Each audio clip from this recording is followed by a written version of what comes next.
Suzi, Pe unde umbli, Nelule? nu știi ce muncam? Cu taxiul, pe unde am umblat, auzi?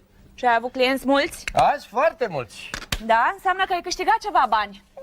Așa că plătește curentul că a venit factura. Cât avem? Dacă îi pui și pe ăștia de la întreținere, face de 2,5 milioane. Da, uite aici. 2, 4, 6. Nu te mai chinui, că am plătit eu. Hai, bine, bine, bine. De mâncat ai mâncat ceva? Nu, ce avem? Pâine! Pâine? Eu mă duc în oraș să mănânc cu colegele. Te pup! Uite, bă, ce șmecheră s-a făcut. Dar nu-i nimic. Minișor mă ajută totdeauna. Minișor? Fata lui tati, ce mâncăm noi astăzi? Vezi că mai ai niște pâine. Eu mă duc să mănânc cu prietenele la un fast food, că mi-a dat mama niște bani. Ia să mă duc eu la Costel să mănânc. Ce să caut eu la Costel? Că la ora asta este la servici. Nu, Costele, tu trebuie să ai grijă să nu fure cineva din magazin, să îndrum clienții către produsele pe care le caută. Da. Vorbești și tu cu ei. Da, lasă-mă, domnule, că știu ce să fac. Hai, du-te acolo.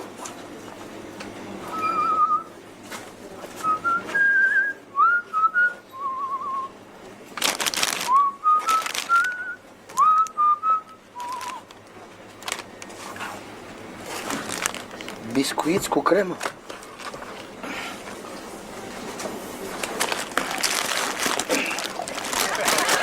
Nu vă supărați. Știți cumva unde sunt biscuiții cu cremă? Nu ținem biscuiți cu cremă. Ciudat, puteam să jur că sunt pe undeva pe aici. Pare rău, nu sunt. Ia uite, concurs cu premii. Trimiteți cât mai multe etichete și câștigați milioanele puse în joc. Aha.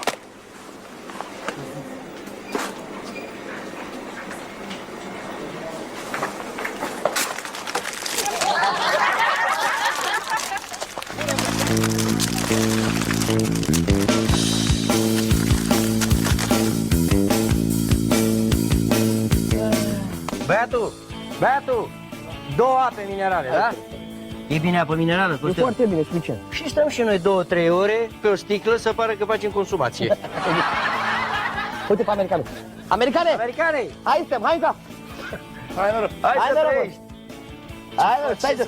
Bine, tu? Cât te faci? Bă, eu fac bine. Da? Da, am vorbit acum cu patronul de aici, Da? și că ăsta nu face bine deloc. Aoleu, De ce? ce? Păi ce că până la sfârșitul zilei nu rămâne cu mai nimic. Cum, bă, că e plin aici, uite, E full. E, bă, dar eu i-am spus care cred eu că e problema. Uitați-vă și voi, că dacă vin mai clienți de ăștia fără un leu în buzunar, pârliți de ăștia, comandă și eu o sticlă de apă minerală și stau 2-3 ore ca milogii pe ele, mă. Ziceți și voi, păi cum să mai face afaceri cu pârliți de ăștia? Da, nu e normal. Am adus cele 2 ape minerale. Pleacă, bă, cu apa de aici, că n-am comandat noi așa ceva. Unde sunt berile, nici friptura? Păi, Mă scuzați, dar n-am auzit. Vă aduc imediat. hai, Acum nu mai aduce, mă, ne-a trecut și foame și sete, lasă-ne în pace. Uite de aici. ce să zic, măi, americane, eu mai aveau câte o bere aici, mai mănânc câte o friptură, de asta pentru că îmi dă bani nevastă mea, că altfel taximetria ar merge prost, domnule. Ce, nu-s clienți, a? Ar fi, dar sunt curse de scurte. Odată unul mi-a comandat să-l duc la un prieten, la scara vecină, auzi. Așa.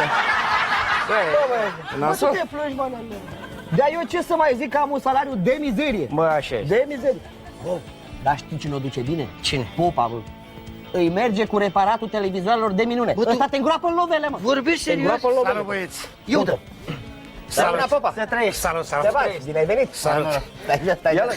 Băi, băieți, Da, zi. n-aveți 100.000 până la pensie, că mi-a venit curentul și... Bă, nu înțeleg ce e cu noi, mă. Cine ne-o fi blestemat, mă, de ne merge așa rău, bă, nerule? Băi, Costel, nu ne pică și nouă pleașcă, domnule, așa cu muncă puțină și bani mulți. Da. Atunci să vezi masa noastră plină de beri. Da. Măi, americane, n-ai ceva, domnule, și pentru noi de lucru? Chiar nu. Păi ce v-ar interesa? Așa ceva din domeniul tău. Din domeniul meu? Păi? Păi domeniul meu principal este femeia, băi. Bă, și asta n-aduce bani. Toacă. Nu, mă, ziceam ceva din domeniul afacerilor. Recuperare, urmărire de persoane, filaj, înțelegi, să ne băgăm și Filaj, noi. filaj. Filaj ar place. De ăștia? Da. Băbăți, pare rău, dar nu știu nimic. Nu știu nimic, dar uite, sunt prietenul vostru și vă promit că mă agit și vă sun. Bine? Așa, Bine. da. Mersi Păi. frumos. Opa, mă scuzați. Ce? Tocmai trece viitoarea mea prietenă. Vă pup. Păpușica, stai așa, nu mă cauți cumva pe mine? Băi! Bă, nici de la americanul nu s-a arată nimic. Bine că m-am apucat eu să joc la concursul ăla cu etichete. Trebuie să le trimit prin poștă și mă fac milionar, băi. Ce-i tu acolo? Etichete, 400 de etichete de biscuiți, înțelegi? Tăte, unde ai tu 400 de etichete de biscuiți? Păi nu le-am luat de la supermarketul unde lucrez. Ce crezi că fac eu toată ziua? Dezlipesc etichete de pe biscuiți. Sunt cu cremă? Crezi că poți să-mi trimiți și mie câteva pachete? Ia Bineînțeles, lasă crema Nea Popa. Așa. Măi, Costelușule, și nu te vede nimeni când dezlipești tu etichetele alea de pe pachete? Dar ce, bă, eu prost, mă?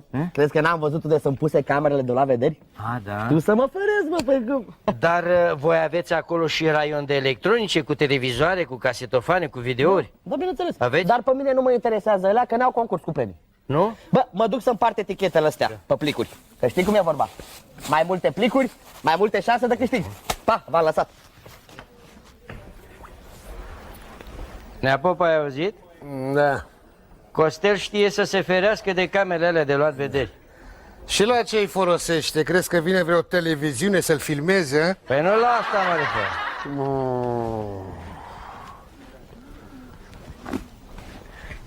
Mă gândesc să dăm o spargere la magazinul unde lucrează și Costel să ne ajute să fentăm camerele alea de supraveghere. Domnule Lu, Ce? eu sunt om serios, domne. Mă trezesc că apar în ziare. Mă fac de râs, nu? Nu e niciun pericol, domnule. N-ai auzit că el este expert în sistemele alea din magazin? N-au cum să ne prindă. Și dacă nu o să vrea Costel, că e magazinul unde lucrează el, va fi primul suspect. Dar cine a zis că trebuie să-i spunem că jefuim magazinul lui? Hai?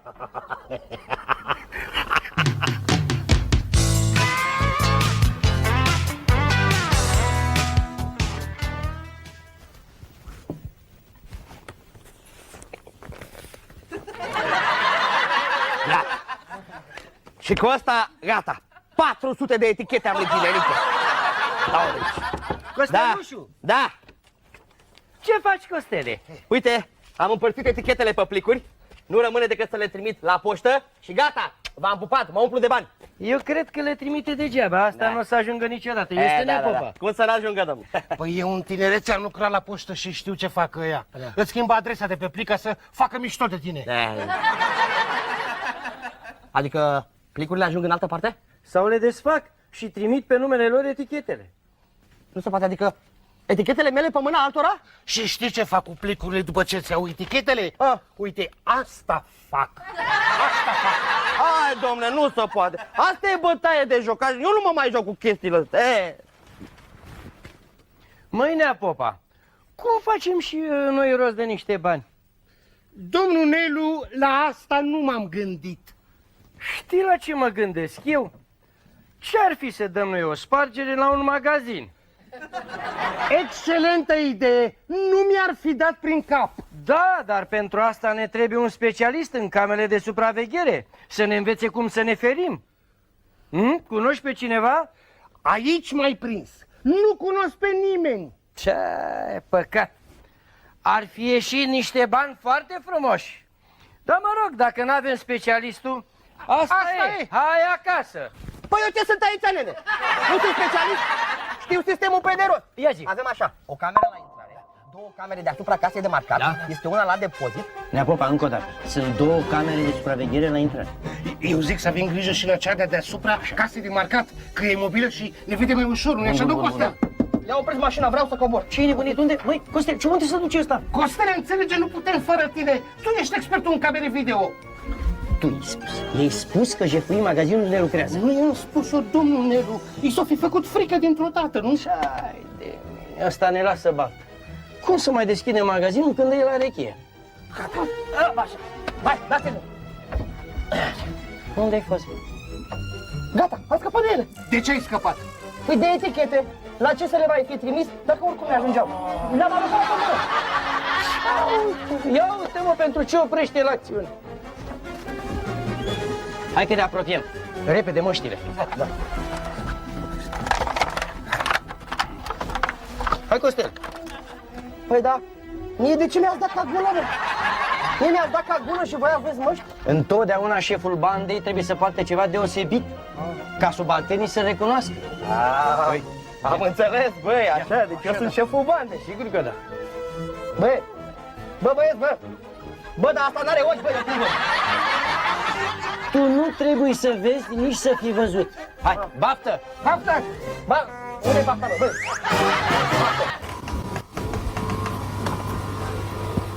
Costel, fără gălăgie, ușor!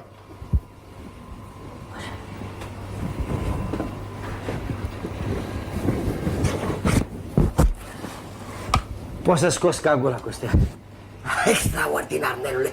Păi, tu îți dai seama ce mari suntem noi dacă am pătruns aici? Și știi ce e mai important? Cheia de la magazinul meu se potrivește și la magazinul ăsta. Da, gura mai mică și ai după mine. Auzi? Lasă-mă pe mine să trec în față, eu știu pe unde sunt camerele. Da. Păi, dacă aranjamentul e la fel în fiecare magazin, înseamnă că undeva aici trebuie să fie raionul de biscuiți. Uite biscuiți! Uite biscuiți! Nu te lăsa furat de peisaj, nu pentru biscuiți am venit. Nelele, te rog frumos, lasă-mă să iau și eu câteva etichete dacă toți suntem aici. Hai. Ia uite, nenorociții, au luat toate etichetele. Cred că și aici e unul actiat după concursuri, ca mine. Măi, Costelușule, unde fi raionul de electronice? Mă văd că aranjamentul ăsta seamănă în toate magazinele. Înseamnă că trebuie să fie undeva după electrocasnice. Hai încolo. Și camere de supraveghere o fi acolo? Avem una singură. Vino încoace după mine că eu știu unde este. E ușor. Bă, la unde e popa? Da, l-am pierdut pe drum. Ia taci. S-aude un roțăit. Ăștia ori avea câine de pază. Mă scuzați, dar eu când văd biscuiți, nu mă pot abține. Ține, domnule, ține aici, lângă noi. Aparatele le văd și noaptea. Băi, dar seamănă magazinul ăsta ceva de speriat, mă. Cu diferența că la mine e non-stop și ăștia închid peste noapte. Uite, de exemplu, la mine, aici undeva, ar trebui să fie butonul de întrerupătorul de lumină. Ce fac, măi, tâmpitule?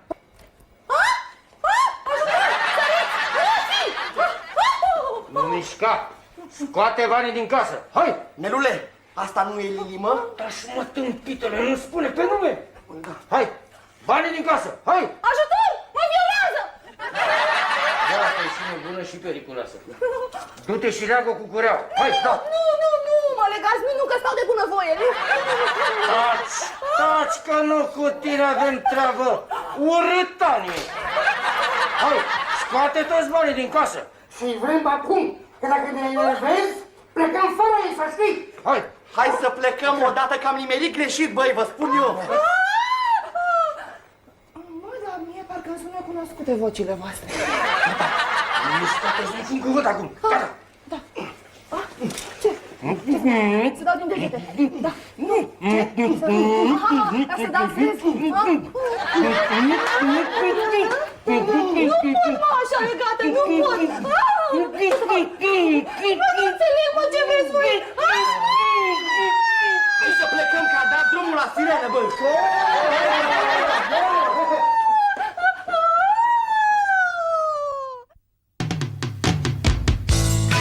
Stăteam lumina și stăteam așa încordată pe întuneric și ascultam. Era cineva afară, că mi-am dat seama imediat. Mă, tu sigur nu dormeai, că așa se obișnuiește în tura de noapte să mai... Cum să dormă, Costele? N-auzi că stăteam la pândă? Eram numai ochi și urechi. Și am auzit un zgomot. Pac, s-a spart un geam. Mă, și când au dat buzna peste mine vreo 10 bărbați mascați. 10? Te puțin, mama, erau 3. Cel puțin așa scrie în ziare. Care 3, mă? Ai fost tu acolo să vezi? N-am fost. Păi atunci nu mă mai întrerupe și nu te mai băga, că nu știi nimic, erau vreo 10, 11 erau. Gata, zi aici. Așa, uite că nici nu mai știu unde a rămas. Așa, și când m-au văzut ăștia, m-au înconjurat. Și ce credeți că au început să facă nebunii ăștia? Ce au? S-au apucat să se dezbrace ca să mă violeze. Mă, voi n-ați înțeles ce voiau ăștia? Nu voiau produse, nu voiau bani, nu voiau aparatura din magazin, nu. Ei mă voiau pe mine. Așa, mama, sigur a fost așa, nu cumva ți s-a părut, ai visat cumva, sigur? Taci, las-o să vorbească, ia zi, linișor. Mă, Costele, mă, și enervezi. Păi fiarele alea se dezbrăcau, eu eram încolțită și tu îmi spui mie că mi s-a părut? Și vrei să-ți arăt dovada? Cureaua asta a rămas de la ei. Ce drăguță, aș lua-o eu dacă nu vă trebuie. Și cum s-a terminat, Lili? Norocul meu că mă descurc în situații de astea, că știți că sunt deșteaptă, mă descurc. Păi zi, cum Mă, când am pus mâna pe o țeavă de la un aspirator și am început să lovesc și în stânga și în dreapta, i-am omorât, praf i-am făcut. Bravo! Extraordinar! Lili, bravo! E, asta, da, femeie! Bravo, mama! N-am știut niciodată ce nevastă curajoasă mi-am luat. Bravo!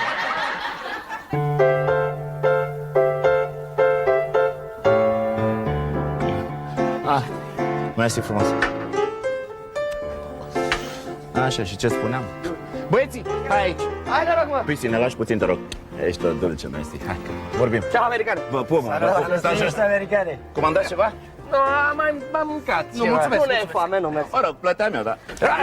Ia să vedem ce fripturi au ăștia, măi, frate. Ar merge niște bere aici. Da. Băi, Și înghețat ar fi, nu? bă, nemâncaților, băi. V-am găsit de lucru, băi. Dar numai puțin, că nu ne-am hotărât. Tu ce? Costele, tu ce Eu iau niște fripturi cartofi prăjiți de seara, nu? Da. Băi, băieți, băi, lăsați ăștia aici. Voi ați auzit ce am zis? Ce? Bă, sunt prietenul vostru? Da. Sunt, a? N-am uitat ce m-ați rugat Așa? și că m-am agitat puțin și v-am găsit exact slujba pe care mi-ați cerut-o. Ești tare! Știam că ne poți ajuta. Zi despre ce e vorba. Păi cum ce e vorba? Ce ați zis voi? Răpiri, urmărit de persoane, chestii? Bun, Astea, bun, foarte bun, bine, bun, foarte bine. Da, dar e o problemă. Ce? Nu știu dacă o să faceți față, mă. De ce? Păi treaba profesionistă, nu râde așa. Ce noi? Auzi, mă? Îi spune ce-am făcut noi azi noapte? Doar noi trei, fără niciun ajutor, fără niciun ajutor. Ce ați făcut, mă, azi noapte, a? Nu, zi tu primul, zi tu primul. A, nu, pe bune. Ziceți, mă, voi, că m-ați făcut curios. Nu, mai întâi zi tu ce slujbă ne-ai găsit să vedem dacă ne convine, că după treaba de azi noapte nu mai acceptăm așa orice. Da? Da. Bine, fiți atenți. Azi noapte s-a spart un supermarket aici în zonă. Nu s-a furat mare lucru, că, mi se pare că hoții sunt cam cioflingari. Înțelegeți? Și patronul a venit la mine să mă roage, ci că să-i prind pe aia, să le dau o mamă de bătaie și să-i pun să plătească ce-au stricat. Ha? Ce ziceți? Ce să zicem? Ce să zicem? Ziceți, mă, vă băgați să-i prindeți pe aia. Eu știu, Păi ce nu vă convine? e mai greu. E greu. Băi, eu am zis să vă ajut, dar dacă nu vreți, o să angajez niște bătăuși profesioniști să-i prindă pe aia să le dea o mamă de bătaie. Ne băgăm noi, lasă că ne băgăm noi, domnule, ne băgăm noi. Vă băgați voi? Da. Bravo, mă, așa îmi place. Acum ziceți voi, ce treabă profesionistă ați făcut azi noaptea? Păi, am băut în continuu până la 6 dimineața. Profesioniști, nu? Mă, băieți, mă, cine să fie ăia de-au spart magazinul? Nu pot să-mi dau seama.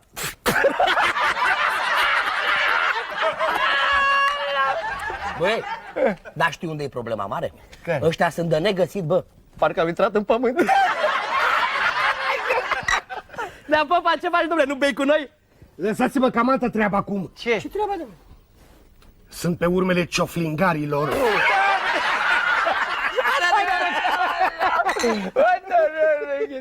Băi, fiți atent. Azi am fost la serviciu. Și ce-o zise? Era lume multă acolo, băi, agitație, venise poliția, se evaluau pagubele. Pe mine m-au pus să fac stocul. Mă, și știi tu ce am aflat când am făcut eu stocul? Ce? Că pe lângă biscuiții cu cremă, au dispărut și napolitanele.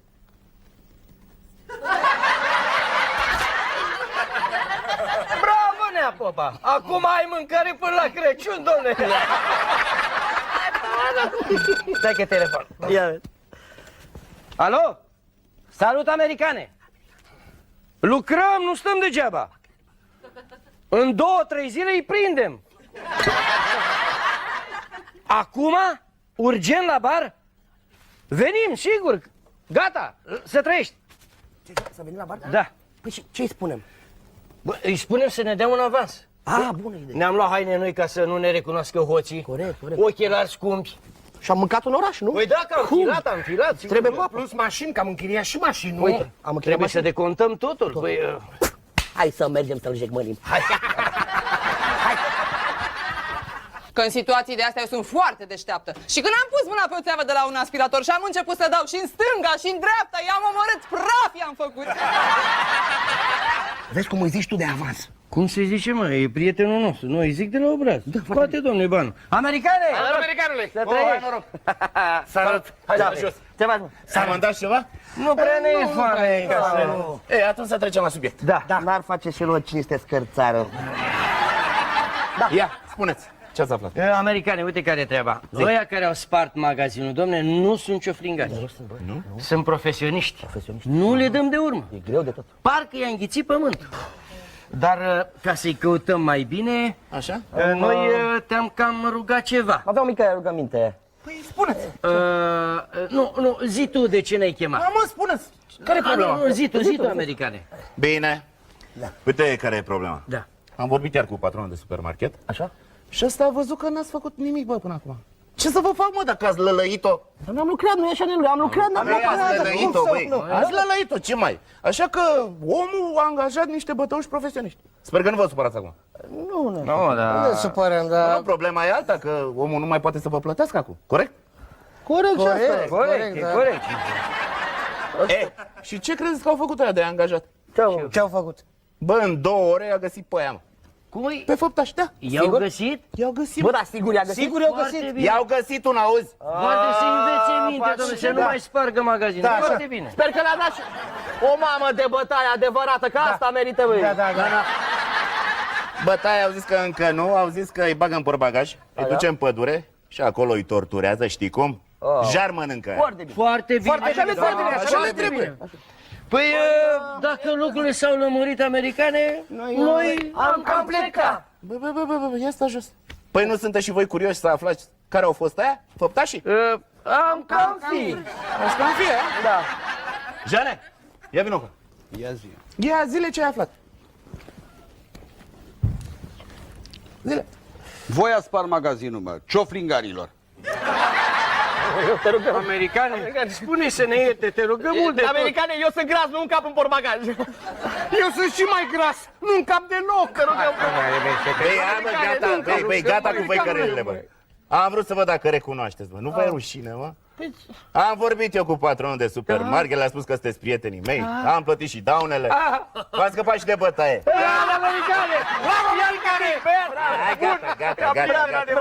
Gata. Acum ia spuneți-mi mie o chestie. Scăpat, bă. Ce că ai scăpat? Ai scăpat, te bucuri. Ziceți-mi și mie. Cine a fost, mă, cu ideea asta idiotă să spargeți magazinul? El! Nu v-ar fi rușine, grașilor? Ce, mă? M-ați fi lăsat singur în portbagaj, eh? Băi, mie nu mi-a fost frică nicio secundă, băi. Nici mie nu mi-a fost frică. Vroiam doar să-l susțin pe Costel. Recunoașteți că dacă nu era american, o încurcam rău de tot. Așa. Băiatul ăsta are caracter, nu glumă. Are. Ce? E-o pe film, dacă De ce? De ce? A jucat și a câștigat cu o singură etichetă de biscuiți, a câștigat 10 milioane! Ce te uiți așa la mine, Costel? Eu te-am pus să arunci aceea de etichete? Da.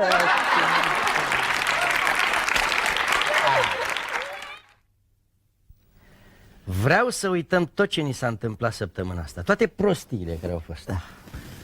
Propun să bem o bere și să ne relaxăm cu un film. Hai noroc. Să trăiești. Ia să vedem ce ori avea ăștia. Ia vezi. Da, Asta nu e Lili, mă? Băi, 30 de bărbați erau chiar aici în fața mea și mă ținteau cu privirile lor gata să mă violeze. Eu simțeam în ochii lor cât de mult mă doreau.